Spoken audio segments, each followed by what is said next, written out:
Hello, in this video we're going to continue by calculating the average atomic mass using isotopic abundance. We'll see another example.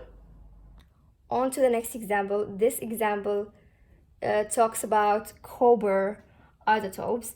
We have here two forms of copper isotopes, copper 63 and copper 65. The atomic mass is given. The copper 63 have an atomic mass of 62.93, and they have approximated to 63. And the copper 65 has an atomic mass of 64.9278 that they have approximated to 65. Natural abundance for the first isotope is given, which is 69.09%, while the natural abundance for the second copper isotope is not given.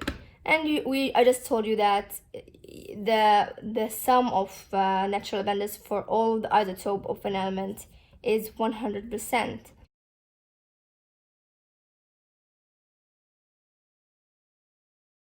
$30.91%.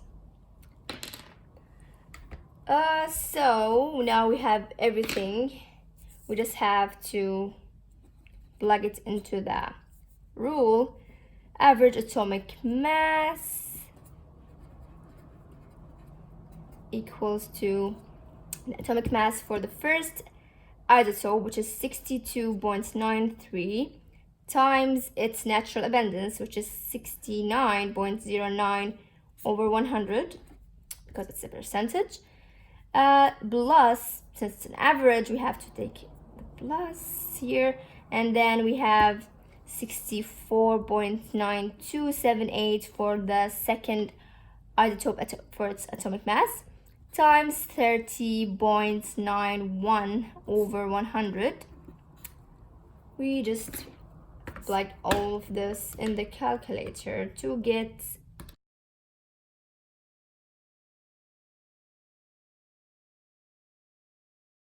So the answer is 63.5475. We can approximate it to 63.55 AMU. And if we actually went to the periodic table to find copper, we will find that it has actually a atomic mass of 63.55 AMU. So they just put that average atomic mass here in the periodic table to represent the copper element's atomic mass. For the final example of calculating the average atomic mass for isotopes given its natural abundance, this time it actually doesn't give you the natural abundance, and they instead give you the average atomic mass, and they want you to find the natural abundance of the isotopes. We're talking here about the element lithium, and that they have given us the average atomic mass of lithium, which they brought from the periodic table. As you can see, lithium has an average atomic mass of 6.941, which is given in the question. And then they also have given us the atomic masses for both of the isotopes, and they are asking us for the natural abundance for those isotopes. So you can set any one of them to be your x, and of course the other one will be 100 minus x, as we have said that the natural abundance, if you add both of those natural abundances, you will get a 100%. So the first isotope have to be x%, and the other one will be 100 minus x percent for sure. So that's the idea. That's the general idea of this question, and then you just can easily solve knowing the rule, which is the average atomic mass equals to the atomic mass of the first isotope times its natural abundance plus the atomic mass of the second isotope times its natural abundance. But this time we're going like in reverse to find the natural abundance.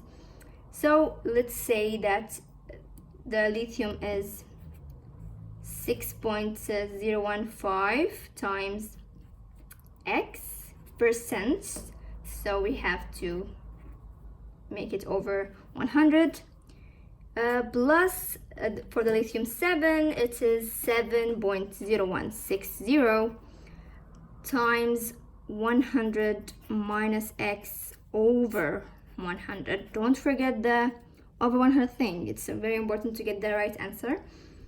Then all of this is going to equal to the average atomic mass that they have given us in the question, which is 6.941. You can actually solve this using the calculator in an easy method by just adding all of them and plugging all of those numbers. So I'm just gonna plug the number, and I'm gonna use alpha x, and then 7.0160 times 100 minus, we press alpha and then this right bracket to get the x over 100, and then you're gonna press alpha and then calc to get your equal sign, and then just put 6.941, and then what you're gonna do is you're gonna press shift and then press calc and then make it equal and then press equal, and then your x will be given right here. It is equal to 7.49. So now we know the natural abundance percent for sure, and now we know the natural abundance for lithium 6. Now we need to know the lithium 7 natural abundance. So we're going to basically say that 100 minus 7.49% is going to equal to